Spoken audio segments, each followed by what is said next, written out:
Vous êtes-vous déjà demandé pourquoi certains lieux nous semblent un peu bizarres, parfois même malaisants, ou tout simplement étranges? Si c'est le cas, alors suivez-moi, on va aller voir ça à l'intérieur.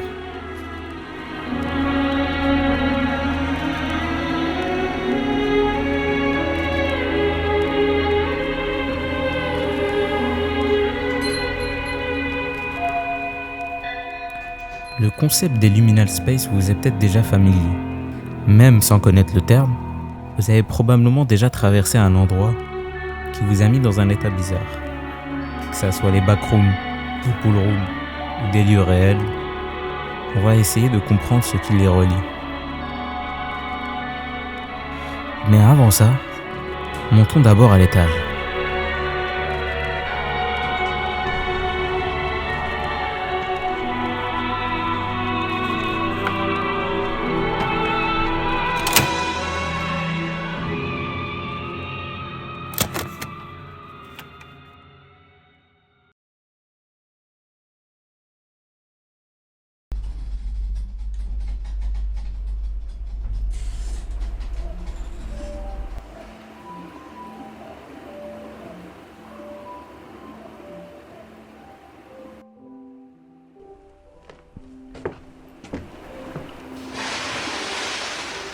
Le premier élément, c'est la répétition. Et ici, la répétition de la même structure, de l'eau, encore et encore, sans aucune variation, nous fait perdre toute notion spatiale.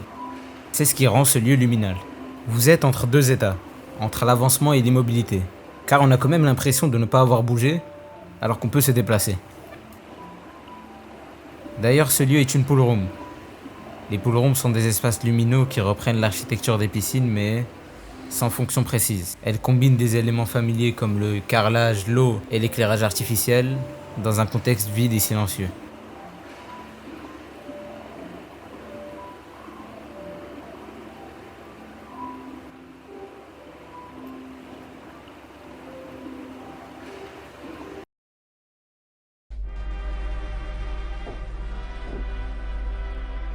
Le deuxième élément, c'est le manque. Et si ce lieu le représente assez bien, c'est à travers plusieurs formes. Déjà le manque de repères visuels, un couloir d'hôtel sans éléments typiques comme des décorations sur le mur, des poubelles ou même des variations dans l'agencement, donne l'impression que le lieu est vide, comme s'il n'était pas vraiment fini. Ajoutez au fait que les numéros de porte ne sont pas indiqués, contrairement à l'abondance d'indications de sortie de secours, comme si on vous invitait plus à fuir qu'à rester. Tout cela crée une petite sensation de menace, qui ne peut pas s'arrêter car le couloir manque de fin. Cette accumulation d'absence transforme un simple couloir en un espace luminal.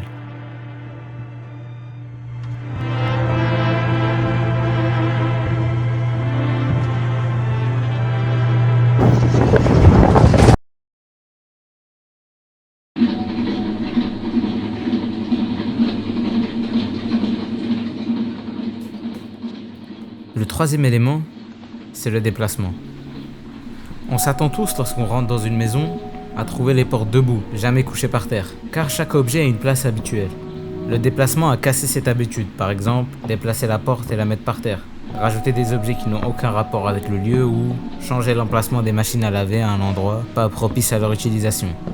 Tout ça va changer cet espace déjà un peu luminal en un lieu encore plus perturbant.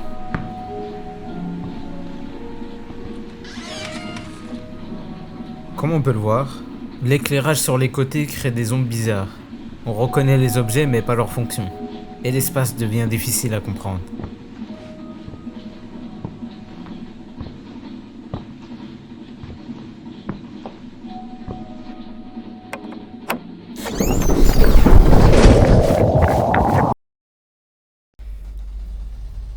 Et le dernier élément, c'est la présence sociale.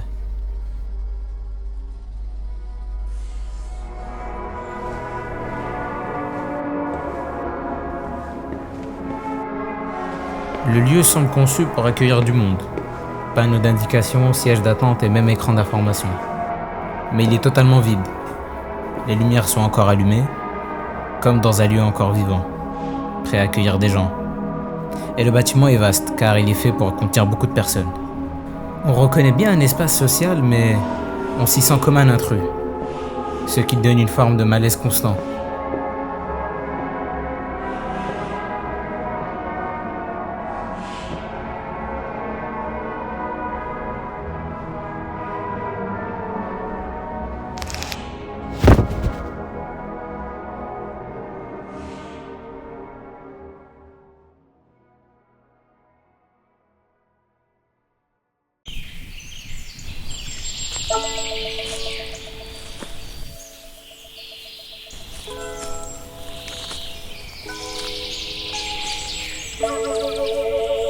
Merci énormément d'avoir regardé la vidéo jusqu'à là, mais j'ai quelques trucs intéressants à vous dire avant.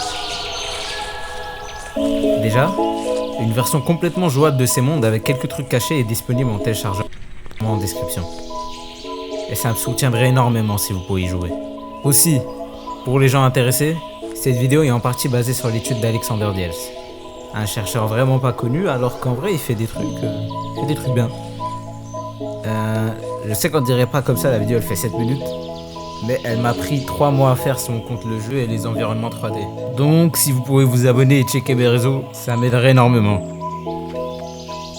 Bon, je crois que j'ai fini. Je vous conseille de rester jusqu'à la fin, il y a quelque chose d'intéressant.